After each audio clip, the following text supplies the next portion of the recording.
Once again welcome back to pharma concept. देखिए, अगर आप राजस्थान फार्मा असिस्टेंट एग्जाम की तैयारी कर रहे हैं तो ये वीडियो आपके लिए काफी इंपॉर्टेंट है, क्योंकि इसमें जो भी संभावित क्वेश्चंस फार्माकोलॉजी से रिलेटेड हो सकते हैं वो हम यहाँ पे डिस्कस करने वाले हैं। तो इस वीडियो को पूरा देखिएगा जिससे कि आपके सारे कंसेप्ट क्लियर हो सके। अगर आप और भी प्रैक्टिस करना चाहते हैं तो हमारा ऐप जो गूगल प्ले स्टोर पे आपको मिल जाएगा फार्मा कंसेप्ट नाम से, उसको प्ले स्टोर से डाउनलोड कर लीजिएगा और वहां पे जाके हमारी live classes, recorded classes, test series, PDF notes, NHM की क्लासेज और मेजर टेस्ट जो as per pattern of Rajasthan pharma assistant यानी कि आरएसएसपी के पैटर्न में है, उसी पैटर्न से 5 इंपॉर्टेंट मॉडल पेपर भी आप सॉल्व कर सकते हैं और अपनी प्रैक्टिस को और भी ज्यादा बेहतर बना सकते हैं। तो चलिए शुरू करते हैं आज का टॉपिक, जिसमें अपन फार्माकोलॉजी के एमसीक्यूज के बारे में डिस्कस करने वाले हैं। तो आज का पहला क्वेश्चन है आपके सामने, क्वेश्चन 1।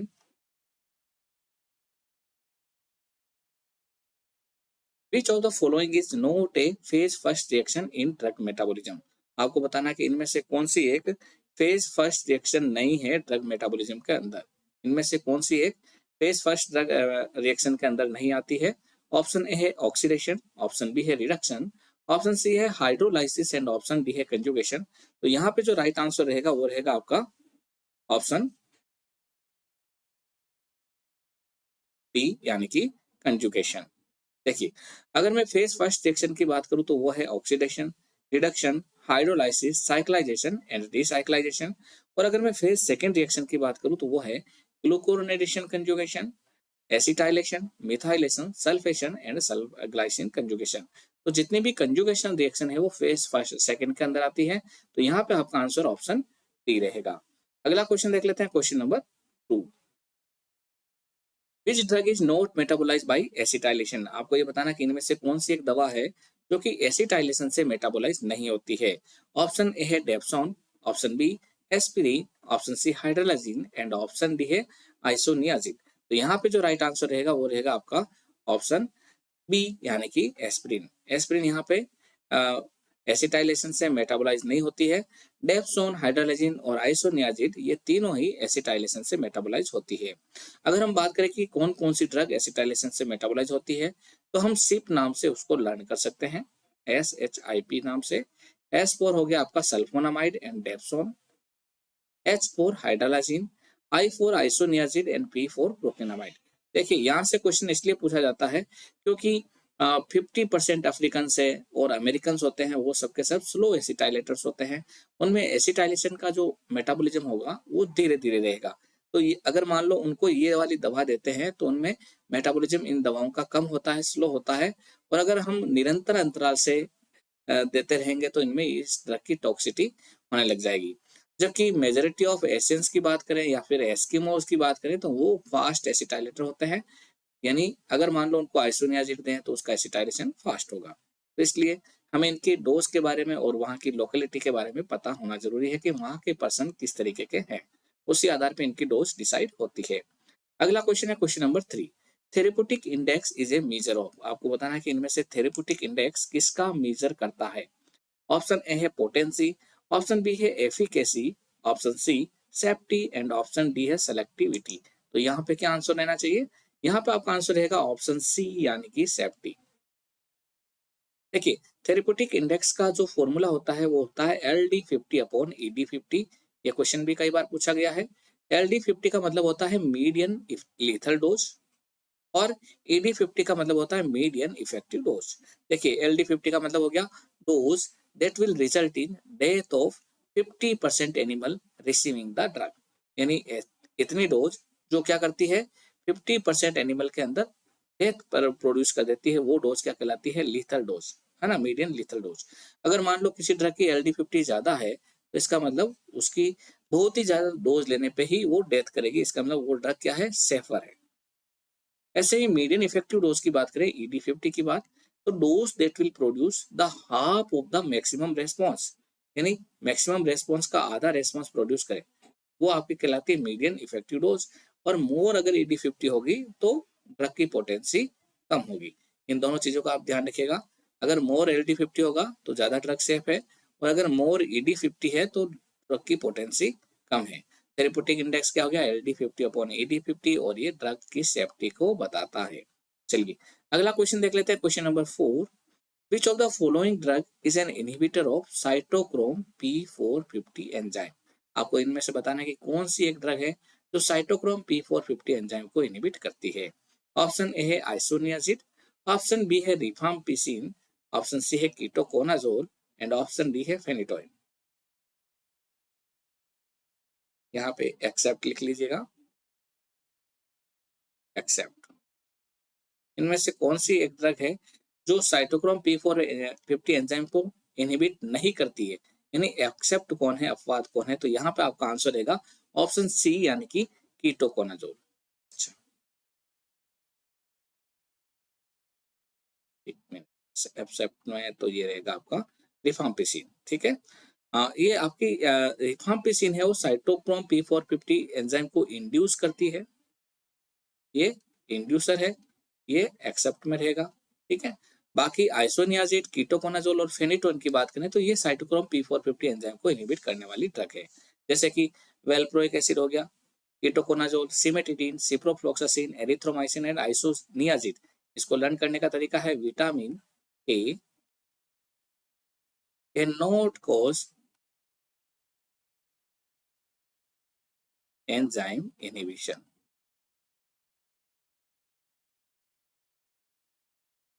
तो इससे लर्न कर सकते हैं, V4 वेल्प्रोइक एसिड जो एंजाइम इनहिबिशन करती है, K4 कीटोकोनाजोल करती है, C4 सिमेटिडिन करती है, next C4 ciprofloxacin, E4 erythromycin and I4 आइसोनियाजिन। तो ये सारी की सारी ड्रग आपकी विटामिन जो साइटोक्रोम P450 एंजाइम है उसको इनहिबिट करती है। कौन सी नहीं करती है, अपवाद कौन सी है, तो रिफाम्पिसिन इसका एक्सेप्शन है। रिफाम्पिसिन क्या करती है, ये इंड्यूसर है। तो कौन कौन सी ड्रग इंड्यूसर है, GPRS सेल फोन। इससे आप कौन कौन सी ड्रग इंड्यूसर है माइक्रोसोमल एंजाइम को, उसको लर्न कर सकते हैं, जैसे ग्राइसोफल्विन, फेनिटोइन। यहाँ पे आ गया रिफाम्पिसिन।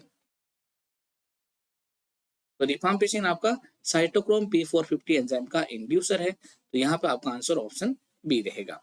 चलिए अगला क्वेश्चन देखते हैं, question number 5। All of the following drug cause hemolysis in patient with G6PD deficiency except. यानी जितनी भी ड्रग्स है वो हीमोलाइसिस करेगी पेशेंट के अंदर, जिन जिन मरीजों के अंदर G6PD की डेफिशिएंसी है उनमें से।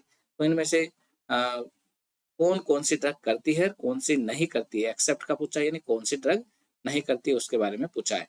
G6PD का मतलब होता है ग्लूकोज 6 फॉस्फेट डिहाइड्रोजिनेज, यानी ऐसे व्यक्ति जिनके अंदर ग्लूकोज 6 फॉस्फेट डिहाइड्रोजिनेज एंजाइम की डेफिशिएंसी हो, और इस वजह से क्या होगा, वहां पे दूसरी ड्रग है उनका मेटाबॉलिज्म प्रॉपर तरीके से नहीं हो पाएगा, जिसकी वजह से हीमोलाइसिस होगा, यानी RBC का ब्रेक डाउन होगा। हीमोलाइसिस का मतलब होता है break down of red blood corpuscles. ठीक है ना, तो कौन कौन सी ड्रग्स है जो हीमोलाइसिस इन पेशेंट करती विद G6PD डेफिशिएंसी, और एक नहीं करती है, एक्सेप्ट है, वो कौन सी है वो आपको बताना है। ऑप्शन है प्राइमाक्विन, ऑप्शन बी है chloroquine, option C pyrimethamine and option D है क्विनिन। तो यहाँ पे जो आपका राइट आंसर रहेगा वो रहेगा ऑप्शन सी, यानी कि पायरीमेथामीन। देखिए जितनी कितनी भी ऑक्सीडेंट ड्रग होती है ना, वो सब की सब क्या करती है, ग्लूकोज 6 फॉस्फेट डिहाइड्रोजिनेज डेफिशिएंसी वाले पर्सन के अंदर हीमोलाइसिस करती है, नहीं RBC को ब्रेक डाउन कर देती है। जितनी भी ऑक्सीडेंट ड्रग होती है RBC को तोड़ देती है, ब्रेक डाउन कर देती है। ठीक है, लाइसिस का मतलब ब्रेक डाउन करना। ऑक्सीडेंट ड्रग कौन सी करती है, ऑक्सीडेंट ड्रग। तो इसमें देखिए एंटी मलेरियल में particularly primaquine, chloroquine and quinine. इसके अलावा nitrofurantoin, nalidixic acid, menadione and sulphonamide, ये सारी की सारी ड्रग आपकी क्या है, ऑक्सीडेंट ड्रग है। तो ये सब की सब आपकी हीमोलाइसिस करती है, पायरीमेथामीन इसमें हीमोलाइसिस नहीं करेगी।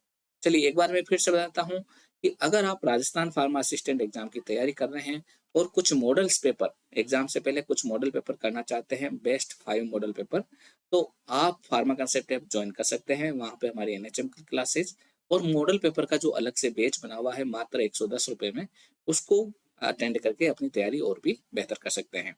तो चलिए अगला क्वेश्चन है, question number 6। Elimination after 5 half lives in first order kinetic case. आपको बताना है कि 5 हाफ लाइफ के बाद में कितनी ड्रग का एलिमिनेशन हो जाएगा। अगर drug first order kinetic follow करती है तो। ऑप्शन ए है 75%, ऑप्शन बी है 93.75%, ऑप्शन सी है 87.5% एंड ऑप्शन डी है 96.87%। तो यहाँ पे आपका आंसर रहेगा ऑप्शन डी, यानी कि 96.87%। देखिए, अगर मैं फर्स्ट हाफ लाइफ की बात करूँ तो 50% ड्रग एलिमिनेट होती है और 50% अंदर रह जाती है, अगर फर्स्ट ऑर्डर काइनेटिक्स फॉलो हो तो। सेकेंड हाफ में क्या होगा, इसका आधा फिर से बाहर निकल जाएगा, यानी 50 का आधा 25, 25 ये भी बाहर निकल जाएगा, एलिमिनेट हो जाएगा। तो टोटल एलिमिनेट कितना हो गया, 50 पहले और 25 बाद में, तो कितना हो गया 75% एलिमिनेशन एंड 25% रिमेनिंग। ये सेकेंड हाफ लाइफ बाद में होता है। थर्ड हाफ लाइफ बाद में इसका फिर आधा एलिमिनेट हो जाएगा, यानी इसको 12.5 को इसमें जोड़ लीजिएगा तो 87.5% एलिमिनेट हो जाएगा और 12.5% अंदर बचेगा। नेक्स्ट अपन देखते हैं फोर्थ हाफ लाइफ में, फिर इसका आधा एलिमिनेट होगा, यानी 6.25 एलिमिनेट हो जाएगा, वो इसमें जुड़ जाएगा। तो टोटल मिला के फोर्थ हाफ लाइफ बाद में 93.75% ड्रग एलिमिनेट हो जाएगी। एंड फिफ्थ हाफ लाइफ के बाद में इसका फिर आधा यानी 3.125 और एलिमिनेट होगी, एंड टोटल मिला के 96.875% एलिमिनेट हो जाएगी। चलिए अगला क्वेश्चन देख लेते हैं, question number 7। Drug used in migraine prophylaxis are all except. आपको बताना है कि इनमें से जो ड्रग्स है वो सब की सब माइग्रेन की प्रोफाइलेक्सिस में काम में आती है, एक को छोड़ के उसका नाम बताना है। ऑप्शन ए है फ्लूनेरिजीन, ऑप्शन बी है प्रोपेनोलोल, ऑप्शन सी है सिप्रोहेप्टाडीन एंड ऑप्शन डी है सुमाट्रिप्टेन। तो इसका क्या आंसर रहेगा, यानी क्वेश्चन में ये पूछा है कि ये चारों ड्रग है, चारों में से 3 ड्रग माइग्रेन की प्रोफाइलेक्सिस में काम आती है, एक को छोड़ के, तो कौन सी नहीं आती है उसके बारे में आपको बताना है। देखिए यहाँ पे अगर मैं आंसर की बात करूँ तो यहाँ पे जो राइट आंसर रहेगा वो रहेगा आपका ऑप्शन बी, यानी कि सुमाट्रिप्टेन। देखिए सुमाट्रिप्टेन के बारे में यहाँ पे इसलिए आंसर रहेगा कि सुमाट्रिप्टेन आपकी माइग्रेन की प्रोफाइलेक्सिस में काम नहीं आती, ये कहाँ काम आती है, माइग्रेन की जो एक्यूट अटैक होता है, एक्यूट अटैक ऑफ माइग्रेन होता है, उसको अबॉर्ट करने के लिए, उसको मिटाने के लिए ये ड्रग सुमाट्रिप्टेन काम आती है। प्रोफाइलेक्सिस का मतलब क्या होता है, बचाव। बचाव यानी अगर माइग्रेन का सिर दर्द हो रहा है किसी को काफी दिनों से और वो चाहता है कि भाई मेरे माइग्रेन का अटैक फिर से नहीं आए, तो उसको उससे बचाव, उससे प्रिवेंट करने के लिए जो मेडिसिन लेते हैं उसको अपन बोलते हैं प्रोफाइलेक्सिस। और माइग्रेन होने के बाद उसको खत्म करने के लिए जो दवा लेते हैं उसको बोलते हैं ट्रीटमेंट, है ना। तो सुमाट्रिप्टेन क्या है, ये ट्रीटमेंट में काम आती है, ड्रग ऑफ चॉइस होती है for aborting acute attack of migraine. इसके अलावा ergotamine and dihydroergotamine भी काम आती है। इस नेक्स्ट प्रोफाइलेक्सिस की बात करें तो प्रोपेनोलोल काफी इंपॉर्टेंट है। प्रोपेनोलोल जो ड्रग है is the most commonly use drug for prophylaxis of migraine. इसके अलावा फ्लोनारिजीन, मेथिसरजाइड एंड सिप्रोहेप्टाडीन ये भी आपकी माइग्रेन की प्रोफाइलेक्सिस में काम आती है। अगला क्वेश्चन देख लेते हैं, question number 8। Which of the following increases uric acid excretion in gout treatment. यानी इनमें से कौन सी एक ड्रग है जो यूरिक एसिड के एक्सक्रीशन को बढ़ा देती है, गाउट के ट्रीटमेंट में यूरिक एसिड के एक्सक्रीशन को बढ़ा देती है। देखिए गाउट होता क्या है, गाउट का मतलब होता है कि जो भी आपके जॉइंट से हाथों के पाँवों के वहां पे क्या होता है, वहां पे आपका डिपोजिशन होने लग जाता है यूरिक एसिड क्रिस्टल का। यानी यूरिक एसिड के क्रिस्टल्स आपके अगर गाँवों जॉइंट्स में डिपॉजिट होने लग जाए तो वहां पे पेन होगा बहुत ही ज्यादा और उस वहां पे जॉइंट्स में स्वेलिंग होगी, तो उसी को अपन बोलते हैं गाउट। अब यूरिक एसिड को हमें क्या करना है, एक्सक्रीट आउट करना है, बाहर निकालना है यूरिन के साथ में, ठीक है, जैसे कि वो जो गाउट में यूरिक एसिड डिपोजिट हो रहा था वो हट जाए। तो इनमें से कौन सी ऐसी ड्रग है जो कि यूरिक एसिड के एक्सक्रीशन को करती है और गाउट के ट्रीटमेंट में काम आती है, ये क्वेश्चन है। तो ऑप्शन है एलोप्यूरिनोल, ऑप्शन बी है एस्प्रिन, ऑप्शन सी है प्रोबेनेसिड एंड ऑप्शन डी है कोल्चिसिन। तो यहाँ पे जो आपका राइट आंसर बनेगा वो रहेगा ऑप्शन सी, यानी कि प्रोबेनेसिड। देखिए अगर हम गाउट के ट्रीटमेंट की बात करें तो गाउट 2 प्रकार के होते हैं, एक तो एक्यूट गाउट यानी जो अभी हाल ही में हुआ है, और दूसरा हो गया क्रोनिक गाउट यानी जो काफी लंबे समय से चला आ रहा है।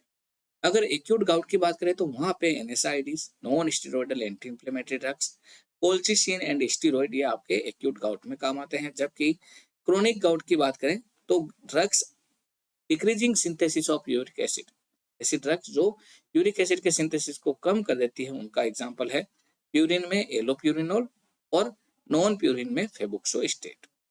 ऐसे ही drugs increasing excretion of uric acid, ऐसी ड्रग जो यूरिक एसिड के एक्सक्रीशन को बढ़ा देती है, तो उसका एग्जांपल है probenecid, sulfinpyrazone and benzbromarone. ये आपकी ऐसी ड्रग्स है जो कि यूरिक एसिड के एक्सक्रीशन को बढ़ा देती है, तो यहाँ पे आपका आंसर प्रोबेन एसिड रहेगा। इसके अलावा drugs increasing metabolism of uric acid, तो वहां पे आपका आंसर रहेगा रेसबुरिकेज एंड पेग्लोटिकेस। देखिए यूरिक एसिड है ना, यूरिक एसिड में प्रोबेन एसिड है ना, पेनिसिलिन के साथ में सिनर्जेटिक इफेक्ट दिखाती है। कारण क्या है कि प्रोबेन एसिड और पेनिसिलिन दोनों एक ही रूट से एक्सक्रीट आउट होते हैं, दोनों एक ही रूट से एक्सक्रीट आउट होते हैं, जिसकी वजह से क्या होता है, दोनों में कंपटीशन होता है और यूरिक एसिड पहले एक्सक्रीट आउट हो जाता है ड्यू टू प्रोबेन एसिड, ठीक है, और पेनिसिलिन वहां पे नहीं हो पाता है क्योंकि दोनों का जो पाथवे है, जो एसिड पाथवे है एक्सक्रीट आउट होने का, वो सेम है। तो पेनिसिलिन वहां पे एक्सक्रीट आउट नहीं होगा, उससे पहले यूरिक एसिड होने लग जाएगा, तो पेनिसिलिन का ड्यूरेशन ऑफ एक्शन बढ़ जाता है। तो कई बार ऐसे पूछा जाता है कि जब भी प्रोपेन एसिड को पेनिसिलिन के साथ में लेते हैं तो पेनिसिलिन का ड्यूरेशन ऑफ एक्शन क्यों बढ़ जाता है, कारण कि दोनों का जो एक्सक्रीशन का पाथवे है वो सेम है। अगला क्वेश्चन है question number 9। Use of aspirin in children with viral disease is associated with, यानी अगर मान लो चिल्ड्रन के अंदर एस्पिरिन का यूज करें और चिल्ड्रन को वायरल डिजीज हो रखी है, तो वहां पे क्या हो सकता है। ऑप्शन है मेटाबॉलिक एसिडोसिस, ऑप्शन बी है रेज सिंड्रोम, ऑप्शन सी है renal tubular acidosis and option D है फिक्स्ड ड्रग इरप्शन। तो यहाँ पे आपका आंसर रहेगा ऑप्शन बी यानी कि रेज सिंड्रोम। देखिए अगर कोई व्यक्ति है, कोई बच्चा है जिसको वेरिसेला जोस्टर या वेरिसेला इन्फ्लुएंजा से इन्फेक्शन हो रखा है और वो सैलिसिलेट को यूज करता है, तो after several days of recovery उसका जो लीवर है उसमें क्या हो जाएगा, फ्लूमिनेंट हेपेटाइटिस, और फिर धीरे धीरे सेरिब्रल इडिमा होना चालू हो जाएगा, दिमाग के अंदर इडिमा होना चालू हो जाएगा। अगला क्वेश्चन है question number 10। Drug of choice for paroxysmal supraventricular tachycardia। आपको बताना है कि पीएसवीटी के अंदर ड्रग ऑफ चॉइस क्या माना गया है। ऑप्शन है verapamil, option B digitalis, option C diphenylhydantoin and option D है क्विनिडीन। तो यहाँ पे आपका आंसर रहने वाला है ऑप्शन ए यानी कि वेरापेमिल। देखिए drug of choice for PSVT is verapamil as calcium channel blocker, option. तो दोस्तों ये थी आज की टॉप 10 क्वेश्चंस जो अपन लेके आए थे इसके अंदर। और आपको मैं फिर से बताता हूँ कि अगर आप लोग फार्मा कंसेप्ट ऐप डाउनलोड कर रहे हैं गूगल प्ले स्टोर से, तो अभी फार्मा कंसेप्ट ऐप डाउनलोड कीजिएगा और वहां पे जाके हमारे जो भी राजस्थान फार्मा असिस्टेंट के 3 अलग अलग बैचेज हमने जनरेट कर रखे हैं, तो जो भी आपको किफायती बैच लगे, जो भी आपके हिसाब से जो बैच लगे, उसको आप ज्वाइन करके अपनी तैयारी और भी बेहतर कर सकते हैं। तो चलिए मिलते हैं अगली क्लास में, तब तक के लिए best of luck for exam and thanks.